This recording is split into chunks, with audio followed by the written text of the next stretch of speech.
நெஞ்சு வானொலி நேயர்களுக்கும் மற்ற தொழில்நுட்ப வல்லுநர்களுக்கும் இன்றைய ஒரு அழகான தலைப்பு. பெண்கள் தினத்திற்காக இந்த வானொலி வழங்கி இருக்கிறது.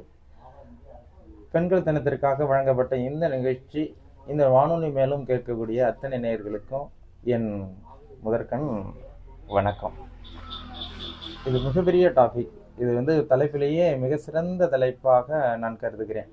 ஏன்னா அந்த பெண்கள் வாழ்வில் மிக மிக முக்கியமான நம்மளுடைய தேசத்திற்கு ஒரு வரப்பிரசாதம். இது மற்ற தேசத்தில் கொண்டுட்டு போகிறதை விட நாம் தேசத்தில் நம்மளுடைய இந்த வாழ்க்கை முறையில் நாம் எப்போதுமே அன்பின் எல்லைக்குள்ளே உட்பட்டே நாம் வாழ்ந்திருப்போம். ஒரு அந்த எல்லையை விட்டு அந்தாண்ட போகணும்னு நினைக்கக்குள்ள அது தாய்மையுடைய அந்த வளர்ப்பும், அந்த தாய்மையுடைய அன்பும், அந்த பரிவு, கருணை, இது இயற்கையாகவே நம்மளுடைய தேசத்திற்கு, நம்மளுடைய இந்த மண்ணிற்கு ஒரு பெருமை உண்டு. இது நான் மற்ற தேசங்கள் எல்லாம் வளம் வந்த போதிலும் மற்ற தேசங்களில் இந்த குழந்தைகளை நம்ம வைத்துக்கிற பொறுப்பு இந்த தாய்மையிட்டிருந்து இருக்கக்கூடிய பொறுப்பை விட அந்த பொறுப்பும் கொஞ்சம் குறைவானதாக தான் எனக்கு பட்டிருக்கிறது. ஆனால் இங்கே இருக்கிற இந்த குழந்தைகளை நாம் வச்சுக்கிற இந்த பாசம், இந்த அன்பு, இந்த கருணை, அந்த உண்மையான ஈர்ப்பு, என் குழந்தை, என் பிள்ளை, என்னுடைய வாழ்வு, என்னுடைய மூச்சு என்று இதோடைய இருக்கும், இதோடைய கருணை, இதோடைய அன்பு அதிகமானது என்று தான் சொல்லணும். இப்போ இன்றைக்கு காலகட்டத்திற்கு லேருந்து சரி, சங்க காலங்கள்லேருந்து சரி, அந்த கருணை, ஈர்ப்பு, அவங்கள்ட்ட இருக்கிற இந்த பரிவு, இது எல்லாமே நம்மளுடைய முன்னோர்கள் கொடுத்துருக்கிறடைய சான்றோர்கள் கொடுத்துருக்கிறத அதோடைய அந்த புத்தகங்கள் வழியாகவும் அவங்க கொடுத்துருக்கிற ஒவ்வொன்று வாழ்முறையிலையும், இந்த ஒழுக்க நெறிகளிலையும், நம்மளுடைய சமுதாய சம்பிரதாய சடங்குகள்லையும் கூட அந்த பெண்கள் மதிக்கக்கூடிய அந்த உயர்ந்த நிலை, அந்த நுட்பம் இன்றுமே பெரியோர்கள் இதை தாண்டி பல மேல நாடுகள்லையும் இன்னைக்கும் இந்த ஒரு வரப்பிரசாதம், இந்த ஒரு கொண்டாட்டம், அதோடைய ஒழுக்கம், அதோடைய கட்டுப்பாடு இன்றைக்கும் பல குடும்பங்களில் நிலைநிறுத்தி அழகாக வர்ணிக்கப்பட்டு இன்றையும் அது இருக்குங்க உள்ள இந்த தேசத்திற்கு அது ஒரு வரம், அது ஒரு பிரசாதம் தான். அப்போ அந்த பெண்களுடைய அன்பு, அந்த கருணை, அந்த பாசம் தான் சில பேர்களை கட்டி இன்றும் வைத்திருக்கிறது. எங்கே சென்றாலும் ஓடோடி போய் நான் அம்மாட்ட கேட்டுட்டு வந்துடுறேன் அப்படின்னு சொல்லுகிறார். ஒரு நுட்பம். ஏன்னா ஒரு பெண்கள் இங்கே எந்த மாதிரி உருவாகிறாங்கன்னா, ஒரு முதல்ல வரக்குள்ள ஒரு வீட்டுக்கு ஒரு சிறுமியாக இருக்கிறவள் ஒரு பெற்றோர்களுக்கு தன்னுடைய கடமைகள் செய்யக்கூடிய அவளாக, மறுபடி ஒரு கணவனுக்கு மனைவியாக, மற்றும் தன்னுடைய பிள்ளைகளுக்கு ஒரு சிறந்த தாயாக, அது மட்டும் இல்லை மருமகனாக, மருமகளாக, இன்னொரு மாமியாருக்கு கட்டுப்பட்டவளாக, இப்படி பெண் பல உருவங்கள் எடுத்து பரிணாமிக்கக்கூடிய ஒரு சங்கமமாக இருக்கக்கூடிய நிகழ்வுகள் இங்கே இருக்கிறது. அதோடைய நுட்பம் ஏன் இது அப்படி இங்கே மட்டும்தான் இருக்கிறதா, இது வெளியில் இருக்காது இல்லைன்னா, இதோடைய சாரம்சத்தினால் வளர்க்கப்பட்ட குழந்தைகளும் சரி, அந்த சாரம்சத்தினால் வளர்க்கப்பட்ட நிலைகளும் சரி, இன்னைக்கு உயர் தொழில்நுட்பத்தில், பொருளாதாரத்தில், எந்த விதத்திலையும் இன்னைக்கு பெண்கள் எந்த வகையிலையுமே தான் நிகராக இருக்கக்கூடிய, சொலிக்கக்கூடிய அந்த நுட்பமான அறிவை பயன்படுத்தக்கூடிய வாய்ப்பை இன்னைக்கு கொடுத்துருக்குறாங்க. எல்லா துறையிலையுமே இன்னைக்கு பிரதிபலிக்கலாம். ஆனால் தங்களுக்குள்ள இருக்கக்கூடிய அந்த உண்மையான, அந்த நுட்பமான, அந்த கருணையான, அந்த அன்பான, அந்த ஒழுக்கமானது ஒரு குழந்தையை உருவாக்கக்கூடிய செயல் அந்த பெண்களிடத்திலே, தாயிடத்திலே, அந்த வளர்ப்பு முறையிலே இருந்ததோட ஒரு விஷயம் எப்போதுமே இருக்கும். அவங்க எந்த உயர்ந்த இடத்துல ஒரு செயலை செய்திருந்தாலும், ஒரு அவங்களுக்கான பொருளாதாரத்துக்காக தனக்கு பாடுபடுறதுக்காகவோ இல்லை வெளி இடங்கள்ல இருந்திருந்தாலும், அந்த தாய்மையுடைய பழக்க வழக்கங்கள் தன் எல்லைக்கு சின்ன குழந்தைகளை கொடுக்கப்பட்டது அந்த எல்லைக்கு அறவே மீறி இருக்காது. அவங்க தன்னை மீறி ஒரு செயலில் செய்யக்கூடிய வாய்ப்பை அந்த தாய்மை ஃபர்ஸ்ட்லாம் எப்படி அந்த பிஞ்சு குழந்தைகளில் வளர்ந்துருந்தாங்களோ, அவங்க இளஞ்சியாக இருக்கும்போது எப்படி வளர்த்துருந்தாங்களோ, யுவதிகளாக இருக்கும்போது எப்படி அந்த தாய் வளர்த்திருந்தாலோ, அந்த வளர்ப்பு முறையில இருந்து அவங்க பிறஷாமல் தன்னுடைய கட்டுப்பாட்டிலேருந்து, தன்னுடைய எல்லையிலிருந்து மீறாமல் இருப்பதற்கு காரணம் முதல்ல அந்த தாய்மை அங்கே பிடித்து வைத்திருக்கிற அந்த இளைஞர்களும் யுவதிகளும் தன்னுடைய வழிநடத்தின அந்த நுட்பம் இந்த தேசத்திற்கு ஒரு வரப்பிரசாதம். இதை நான் முதலில் சொல்லிக்கிறது என்னன்னா, முதல்ல சங்க காலங்கள்லேருந்தும் இலக்கியங்கள்லையும் சரி, இலக்கியங்கள்லையும் நம்மளுடைய மிகப்பெரிய பிரார்த்தமா நிறைய விஷயங்களை கொடுத்திருக்கிறார்கள் பெண்கள். அது பெண் புலவர்கள் நிறைய இருந்திருக்கிறார்கள். நம்மளுக்கு அருகில் இருக்கிற காரைக்கால் அம்மையார் ஒரு சாதாரண குடும்பத்தில் பிறந்து ஒரு கணவனுக்கு கட்டுப்பட்டு இருந்தவள் தன்னுடைய ஆன்மீக பயணத்தினால் ஆன்மீகத்துடைய உச்சத்தை தொட்ட அந்த காரைக்கால் அம்மையார் ஆன்மீகத்தோட உச்சத்தை தொட்டவள். அந்த காரைக்கால் அம்மையார் பற்றி ஆன்மீகமாக சொல்றதை விட அவள் இலக்கியங்களே, அவள் படைத்த எழுத்துக்களிலே, அவள் படைத்த அந்த திருமுறைகளை இன்று வரை யாரும் அதை மிஞ்சி போக முடியவில்லை. எவ்வளவு பெரிய உன்னதமான தவம் தியானம் இருந்திருந்தால் அந்த உச்ச நிலைக்கு அவர் சென்றிருக்க முடியும். அப்ப பெண்களுடைய அமைப்பு, பெண்களுடைய விஷயம், பெண்களுடைய நுண்ணறிவு, பெண்களுடைய புத்தி கூர்மை அப்படிங்கிறது ஆணை விட ஒரு மடங்கு கூடுதலாகவும் இருந்திருக்கிறது. எத்தனையோ ஆண்கள், அத்தனைய நாயன்மார்கள் இருந்த வரிசையில 3 பெண்கள் இருக்கும் பொழுது மங்கைக்கரசி இருந்திருக்கிறாங்க, இந்த காரைக்கால் அம்மையார் இருந்திருக்கிறாங்க, சுந்தரருடைய அந்த சுந்தரை வளர்த்த அந்த தாய் இருந்திருக்கிறாங்க. அப்போ 3 பேர் 63 நாயன்மார்கள் இருக்கும்போது காரைக்கால் அம்மையார் தான் அந்த இலக்கியங்களை படைத்த மிகப்பெரிய பொக்கிஷத்தை இன்னைக்கும் படிக்கக்கூடிய, இன்னைக்கும் அந்த இலக்கியங்களில் உள்ள எழுத்துக்களும் எழுத்தில் உள்ள பொருள்களும் இன்றைக்கும் பொருள் உணர்ந்த போது இன்னைக்கும் அது நுட்பமாக நம்மளுக்கு ஒரு பொக்கிஷமாக விளங்குகிறது என்றால் ஒரு பெண்களுக்கு ஒரு அதிநுட்பமான அறிவும் ஒரு பொக்கிஷமும் இருக்கிறது உண்மை.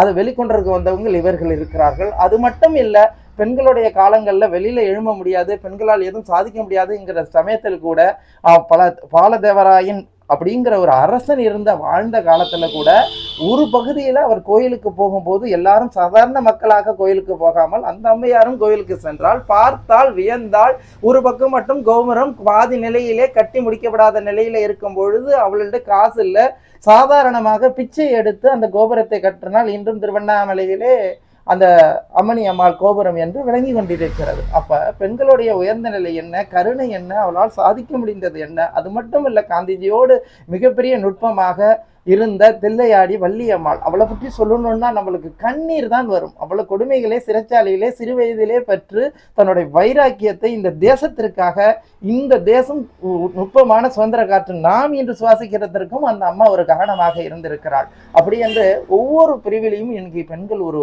சுவாசம் இந்த இந்திய நாட்டிலே ஒரு சுவாசம் இருந்து கொண்டே இருக்கிறது. அந்த சுவாசத்தை மறுக்க முடியாது. அந்த சுவாசம் இன்னும் மேலோங்கி தான் இருக்கிறது.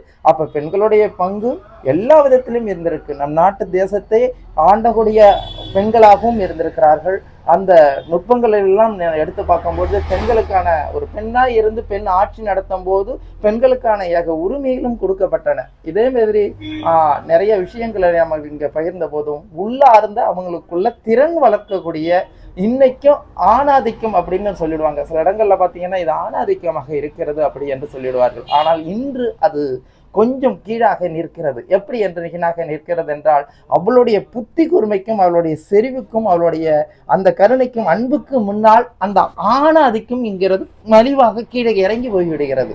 ஆனால் ஒரு செயலை செய்யும் பொழுது அந்த செயலுக்குள்ள நுட்பமான அறிவு, இன்னைக்கு உள்ள டெக்னாலஜி படி, இன்னைக்கு இருக்கிற தொழில்நுட்பப்படி அவர் சென்று அவளுடைய நுண்ணறிவினால அவளுடைய அந்தருடைய கான்ஸ்டன்ட்னால அந்த செயலை அவள் வெற்றிகரமாக செய்யும் பொழுது இந்த பெண்ணுக்கு உரியது, இந்த பெண்ணு தான் இந்த செய்ய முடிகிறது. இன்றைக்கும் விண்வெளிக்கு செல்லக்கூடிய நுட்பமான செயலை எல்லாம் செய்வதற்கு காரணம் என்னன்னா அந்த ஆண்களை விட இந்த பெண்கள் நுட்பமான அறிவை பெற்று இருக்கிறார். இன்னைக்கும் ஒன்று சொல்ல விரும்புகிறேன், எத்தனையோ பேர் வானொலியில எங்கெங்கேயோ உற்பத்தி செய்து கொண்டு இருக்கிறார். இன்னைக்கு இருக்கிற இந்த கலைஞர் வானொலியுடைய தொழில்நுட்பங்களுடைய பவித்ராங்கிற ஒரு பெண் தான், அந்த பெண்ணு தான் என்னை நேரடியாக பெட்டி எடுக்கக்கூடிய ஒரு வலிமை பெற்றிருக்கிறார். அதாவது எங்கேயாருந்தோ ஏதோ ஒரு விஷயம் எங்கேயாவது புகிந்து கிடக்கிறது. ஆனால் அதோடைய நுட்பமான அறிவு யாருக்கு தெரிகிறது என்றால் சின்ன சின்ன வேலைகள்லையும் சின்ன சின்ன இந்த கைக்கூடைகள் கைவினைஞ கலைஞர்கள் எங்கேயோ இருக்கிற நாட்டு நட்டு இருக்கிறவர்கள் இவர்களெல்லாம் போய் படிக்கக்கூடிய அந்த மென்மையான போக்கு சில சமயங்களில் பெண்களுக்கும் உரித்தாக இருக்கிறது. ஆனால் ஆணை மதித்து கொண்டாடக்கூடிய ஒரு அற்புதமான வாழ்வும் பெண்ணின் வளர்ச்சிக்கு மெரிதும் உதவும். அப்போ ஆணுடைய மேன்மையும் சொல்லக்கூடிய பெண்களாக உருவாகும் பொழுதுதான் இந்த சமுதாயம் சிறப்பான சமுதாயமாக கொஞ்சம் ஓடி இருக்கும். அதை தான் திருவள்ளுவர் சொல்லுவார், அன்பு மரண முடத்தாயின் இல்வாழ்க்கை பண்பு பயனும் வகுது. அப்படின்னா அறிவும் இருக்கணும், அன்பும் இருக்கணும், ரெண்டும் ஒன்று சேர்ந்தால் தான் இந்த பூமி சிறந்து அதாவது ஒரு பயிர் என்ன பண்ணியிருக்கோம், நீரோடை மாதிரி அதுக்குள்ள நீர் பாய்ச்சினால் மட்டும்தான் அந்த வறட்சியிலேருந்து விடுபட்டு அது பச்சை பசையிலேருந்து காட்சியளிக்கும்.